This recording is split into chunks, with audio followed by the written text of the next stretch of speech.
They have kept rice and wheat stock separately, and the wheat stock is found to be old. It's very old stock, and so in that weevils was found, and they have kept their rice and wheat on the ground without any this thing, directly on the ground. So that is wrong thing, because on the putting on the ground means because of moisture, weevils are there.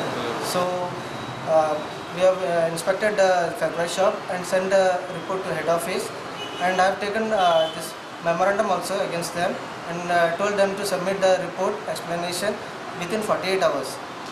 In turn, the Director Civil Supplies also took the show cause notice, and today only we have this sent by post registered ID, and this show cause notice also. In this, they have kept this thing untidy. The fair price shop is not neat and clean also. So we have asked them to submit their explanation. Fair price shop, once the commodity food grains are lifted from the godown, it is the responsibility of the fair price shop to store and preserve the food grains properly, because it is food item, and they have also obtained FDA licenses.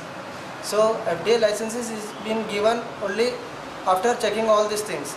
So they have to keep the food grains in a proper manner after proper preservation. So the FPS number 1 has not preserved it properly. That's why the weevils are there in the this weight.